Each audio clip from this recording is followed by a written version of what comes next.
स्वागत है आप सभी का दोस्तों हमारे इस चैनल पे। और आज की जो हमारी स्टोरी है वो बहुत ही ज्यादा खास और बहुत ही ज्यादा खौफनाक होने वाली है। स्टोरी शुरू करने से पहले अगर आप लोग न्यू है हमारे चैनल पे तो सब्सक्राइब कर दीजिए हमारे इस चैनल को और बेल आइकन को दबाना ना भूलें। और वीडियो शुरू करने से पहले हेडफोन्स यूज जरूर कर लें ताकि आप इस स्टोरी का पूरा मजा ले पाए। तो स्टोरी शुरू होती है अब। उत्तर भारत की एक लंबी सुनसान सड़क थी। दिन में उस सड़क पर गाड़ियां दौड़ा करती थी, लेकिन रात होते ही वो सड़क नक्शे से गायब हो जाया करती है। और वहाँ के लोगों का कहना है कि रात के 11:47 के बाद उस सड़क के ऊपर टाइम आगे नहीं बढ़ता है। उस सड़क के बीचों बीच एक टूटा हुआ मील का पत्थर है जिस पर आज भी लिखा हुआ था किलोमीटर 0। गांव के आसपास एक ही बात फैल रही थी। सफेद कपड़ों में वहाँ पर एक औरत दिखाई देती है और वो औरत अकेले नहीं होती, उसकी गोदी में एक बच्चा हुआ करता है। वह किसी को डराती तो नहीं थी, ना ही वो चिल्लाती थी और ना ही वो लोगों के पीछे दौड़ा करती थी। वो वहाँ पर बस खड़ी रहती थी और वहाँ से आने जाने वालों से बस यही कहा करती थी, मेरा बच्चा रो रहा है, क्या तुम थोड़ी देर यहाँ पर रुक सकते हो। और जो भी व्यक्ति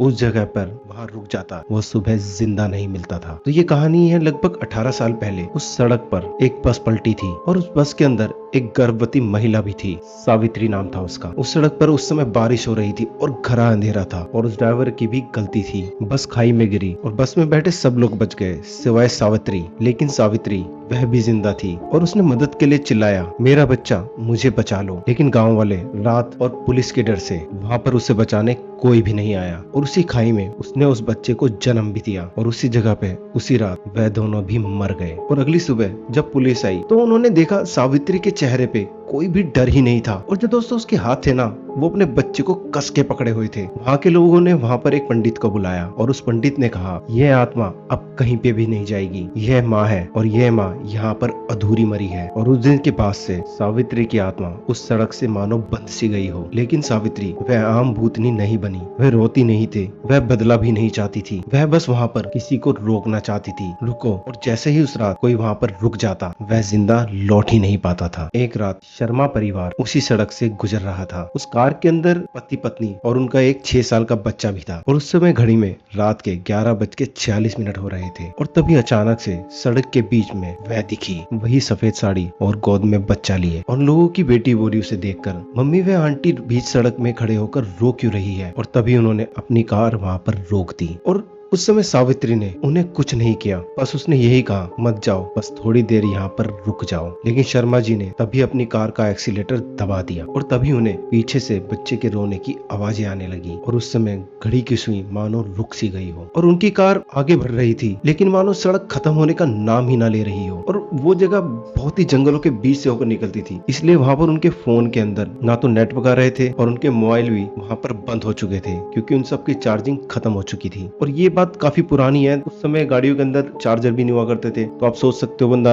8-10 घंटे से गाड़ी में चले जा रहा है तो भाई कितने समय तक उसका फोन चार्ज रहेगा। तो भाई उनके ना तो मोबाइल में नेटवर्क थे और ना ही उनके फोन अब चालू। और अब उन्हें ना हर मोड़ के ऊपर वह भूतनी खड़ी दिख रही थी और वह वहां पर खड़ी होकर मुस्कुरा रही थी और हर बार वो उन्हें बस यही बोल रही थी, अब तो तुम्हें यहाँ पर रुकना ही पड़ेगा। और वह रात उस दिन लंबी होती चली गई। उस भूतनी ने उन्हें बताया, मैं किसी को मारती नहीं हूँ। और शर्मा जी बहुत ही ज्यादा डर चुके थे। धीरे धीरे करके उनकी गाड़ी का पेट्रोल भी खत्म होने लगा और लास्ट में एट दी एंड उनको वह कार एक जगह पर रोकनी ही पड़ी। और वो बंदा कुछ कर भी नहीं सकता था दोस्तों, क्योंकि ना तो फोन में बैटरी है ना ही नेटवर्क आ रहे हैं और वो कई घंटों से उसी सड़क पर अपनी गाड़ी को चलाए ही जा रहे हैं।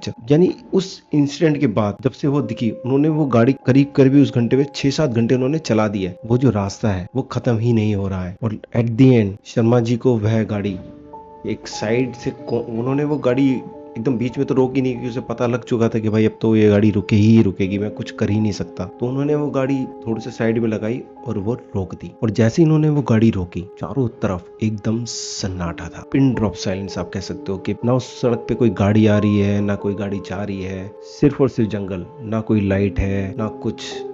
और आप सोचिए, देखो जहाँ पर लाइट ना हो, कुछ ना हो, वहां पर आपको एक सफेद साड़ी के अंदर एक औरत खड़ी हुई दिखे, आप क्या करोगे। आपको ये भी पता है कि आप भागने की कोशिश भी करोगे तो भाई अब मैं गाड़ी से तो जा नहीं पाया तो भाग कर क्या ही करूंगा, और ऊपर से आपका परिवार भी आपके साथ है। तो इस बीच तो आप कुछ कर ही नहीं सकते, बस वेट कर सकते हो कि आपके साथ आगे क्या होने वाला है। तो शर्मा जी वहां पर काफी देर तक अपनी गाड़ी में ही बैठे रहे और डर के मारे सारे एक दूसरे चिपक के बैठे रहे कि भाई अब करें तो क्या करें। कोई हनुमान चालीसा चला रहा है, बंदा बैठा हुआ तो क्या कर सकता है भाई, यही कर सकता है। किसी को आती है महामृत्युंजय मंत्र जप रहा है, कोई गीता का पाठ कर रहा है, जितने लोग थे उन्होंने सारे साम दाम दंड भेद वो कंटिन्यू कर रहे थे, बट वो लेडीज उन्हें सामने ही खड़ी हुई दिखाई दे रही थी और वो वहां पर खड़ी हुए बस मुस्कुराते हुए उन्हें देखे जा रही थी। ये परिवार इतना डर चुका था कि भाई अब यानी ये चाहकर भी कुछ नहीं कर पा रहा था, क्योंकि उन्होंने सब कुछ करके देख लिया था, बट वो वहीं खड़ी थी। और उस रात वो रात इतनी ज्यादा लंबी हो चुकी थी उन लोगों के लिए कि मानो एक युग बीत गया हो। सुबह ही नहीं हो रही है यार, आप गाड़ी चलाए जा रहे हो चलाए जा रहे हो चलाए जा रहे हो, एट द एंड गाड़ी रोक दिया आपने कि भाई अब शायद अब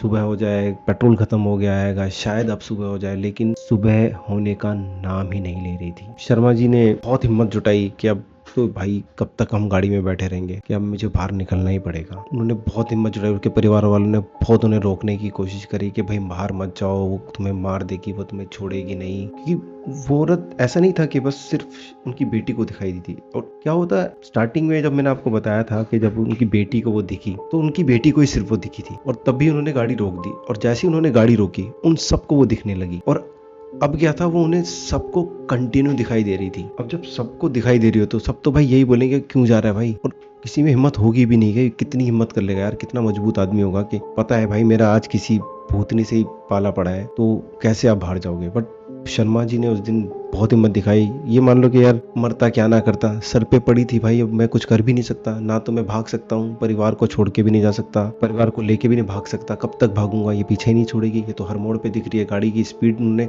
120 130 140 जितनी हो सकती है भगा सकते हैं कि डर तो बंदा क्या करेगा, भगाएगा ना तेज, कितनी निकल यार, बस इस जगह से किसी तरह निकल जा, पर वो नहीं निकल पाया। तो फाइनली अब वो समय आया जब शर्मा जी अपनी गाड़ी से बाहर निकले। चारों तरफ सिर्फ और सिर्फ सन्नाटा था। शर्मा जी बस हिम्मत करते हुए 2 या 3 या 4 कदम मुश्किल से चले होंगे, वो सडनली उनके पास ही आ गई। ये लगा लो कोई चीज आपसे 10 फुट की दूरी पे खड़ी है और वो 10 फुट की दूरी सडनली 2 फुट की में बदल जाती है, वो बिल्कुल आपके सामने आके खड़ी हो गई। शर्मा जी सक्के बक्के रह गई, ये आखिर ये हुआ तो हुआ क्या है। और वो तब भूतनी जब दूर थी वो मुस्कुरा रही थी, और वो जब पास आई उसकी आंखों में आंसू थे, और उसने शर्मा जी से बोला, मैं यहाँ पर किसी को मारती नहीं हूँ, मैं बस यहाँ से गुजरते हुए लोगों को उस रात का एहसास कराती हूँ जो उस रात मैंने जी थी। और वहां पर ज्यादातर लोग डर के मारे ही मर जाते थे कि भाई मेरे को भूत नहीं दिख रही है, भगाओ गाड़ी, उल्टी सीधी चलाए, खाई में गिर गए, टकरा गए, तो वो लोग उसे देख के डर से मर जाते थे। बट वो वहां पर किसी को मारना नहीं, उसका इंटेंशन नहीं था मारना, वो ये कहना चाह रही थी जो डर से मर जाए वो कमजोर था, और जो बच्चा रोते हुए सुने और फिर भी ना रुके वह है दोषी। तभी अचानक से